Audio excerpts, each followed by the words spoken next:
Hey guys, welcome back. MTG Moxman here. Sorry, straight into the camera. It's bent weird. How's that? Is that better? Are we living? Are we live? Hope you brought your nachos and cheese. Yesterday we had a little bit of fun, and we were checking out the old decks. So I said, you know what? Now that I've said that, did I actually go through all my decks? So guess what? Guess what I found?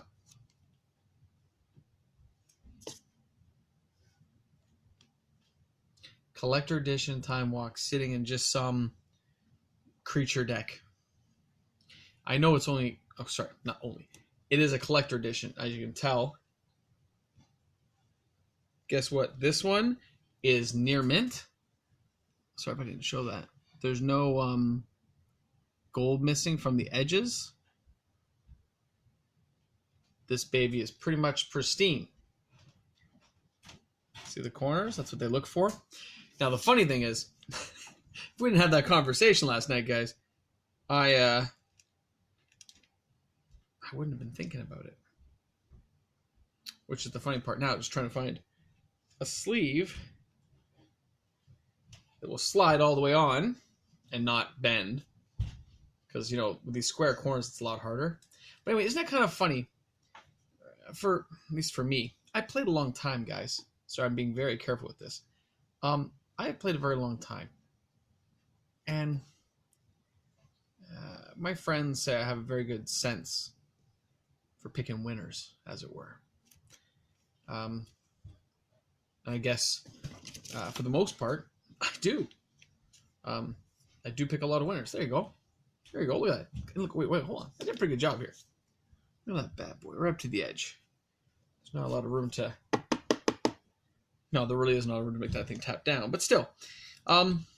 So when you look at that and you say, wow, you do pick a lot of winners. Moxman, you're awesome. You're like, yeah, I know. Sorry, no product in the hair. And by the way, in case you're wondering, like, usually I wear like a dress shirt when I'm home from work. So I come right from work, get the family settled, take the dog for a puppy for a walk. The dog pooped in his cage. He had an accident to like diarrhea or something. I spent like an hour and a half cleaning it. No, my hands don't smell like that, thank goodness. I had to wash myself 50 times. I cleaned everything out. He even got over the cage bars, man. Oh, it was horrible. Horrible. Anyway, back to on topic. So I sit there and I say, wow, like I've done a lot of winners. Okay? Look, freaking Emrakul. Original Emrakul. It's like, what am I doing? So sometimes my friends will ask me, you know, what do you think of this or what do you think of that? I don't like giving that kind of advice. Because the card you think is a winner may not be. But a card you thought wasn't could become one. In one of my videos a long time ago, I had mentioned the fact that at one point, what's that one called? Metaprose or whatever? You know, draw a card, get one color of mana or something, right? Anyway, when that happened, guys, or when that first came out, I ended up with a whole bunch of these, and I mean literally hundreds, because I bought a lot of cards, like a lot, L-O-T, from a local person, and I was doing it for some giveaway stuff for some kids at local schools and stuff, you know, trying to teach them Magic. And what happened was I threw a lot of that stuff out by the 100, because I just didn't have room for all the cards we were talking about. And it led me down that path of, oh, you know, I don't care, I gotta throw these commons out. And of course, commons can be worth a lot of money. Look at another Mox Opal just sitting there. I'm telling it, man. Oh, look, and hey, how about an extra beat up Underground Sea? So, looking back, I don't want to tell you guys to pick winners or losers. Wheel of Fortune, too. I don't want you to tell you to pick winners and losers. You have to do what you think is right for you and yours, right? You got to think that stuff through and say, hey, is this a good deal? Am I gonna be happy with this? Never spend money you don't have is rule number one. If you're happy with something, you're happy with it because you are happy, and you planned on keeping that card, not selling it.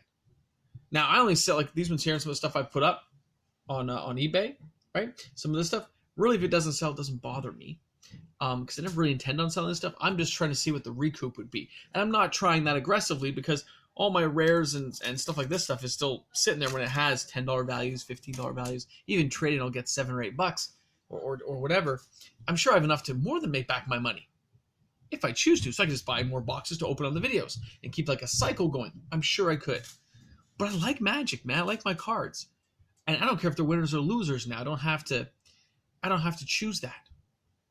You guys can decide that for yourselves if you have to choose it or not. And that's the good part about where I am in my life. It's not like I'm rich or anything. I'm not a Rudy. I'm not a Magic historian guy. I don't have people paying me money to do my videos. I do them because they're fun. And that's the good part. So for my Magic cards, I actually don't care if I win or lose on them per se. Because I'm sure in the law of averages, as long as Magic continues on an upward trend, I'll do okay in the end. And even if I didn't, even if I had to crack every box over here, that'd be okay. Because I'd be cool with it. I knew it going in. And that's what makes it okay for me. Because I knew I don't have an issue with it. That's all. And hopefully, people think the same way. Not everyone has the financial thing to do it. And most people aren't like me and can be very financially aware. Most people aren't nowadays, I'm finding. And they go into debt. They go on vacations they shouldn't go on. They try to buy things they can't afford to buy. Okay? It's the biggest flaw nowadays is people see credit as a way they can just spend money however they feel like. And that's not true. Right? That's what they want you to think. You know, that Blue Monday, they had all kinds of specials for airlines and stuff. The reason it's called Blue Monday is because people are in debt. Why are you trying to invite them to go on a flight to go further in debt, which will make them more depressed? See where I'm going with this? Like that's the sad reality of it. And I don't want that. I want myself to be happy. So I moderate my life. I'm very regimented. I'm very organized in my life. I'm not organized down here, I understand. But even this disorganization has some kind of organization. I'm just not as up on where I put all my stuff, and I'm getting better. Like I know where certain piles of cards are. I know this one here. I know this for a fact. Like I don't know all the cards in here anymore because these are from all kinds of openings. But I know it's a lot of like all the good cards. So if I look through, okay, there's Kess. Oh, I guess I have to look through this. A Fiery Inlet. The Morpheon guy. Giant Killer alternate. Rare foil art, full art. You know, like I know this is. Look, I have a Oko. Like I get it. There's a reason why I've done things the way I've done it now. I didn't have binder space. I haven't put them in there, but I'm keeping them organized, keeping them safe. So that I'm up on.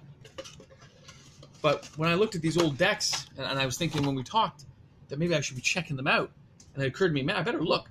So I went through like 3 decks, and I found 9 cards I didn't even know were in there that should have been sleeved. I saw 2 cards, namely Feldon's Cane. I have really beat up ones, and I really want a gem mint one, so I'm going to buy one, but I'm like, you know what? I'll wait to see if one goes cheap, you know, like $1 or something, it's fine. But it's very cool for me, and you guys reminded me of that by doing that video to go and look. It's like an unsleeved Time Walk just sitting there. You're just like, what was I thinking? Like, what was the reasoning behind that, you know? Now, I thought I'd show you a deck today, just for fun, before I end this video. This deck I named War and Peace. Okay, now it needs updating as well, but it's still a very lethal deck. And what it does is absolutely nothing. And that's the point. Every card in here is designed to slow you down. But not in the sense that you can't cast creatures. Go ahead and cast your creatures. Cast your spells. It does stuff like, let me show you one here. Abeyance. Okay, this is actually a reserve list card. But it's an instant.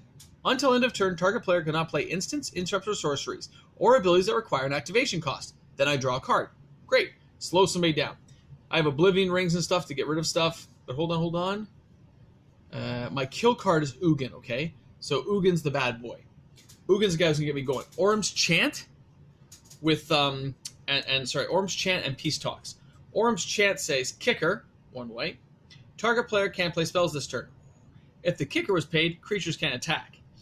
Peace Talks. During this turn and the next one, players cannot declare an attack and cannot play spells or abilities that target any permanent or player.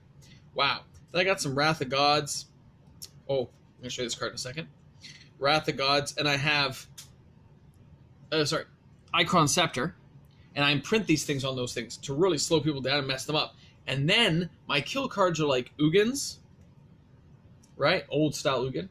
I could update it now, of course. And cards that let me get to that faction and get land out.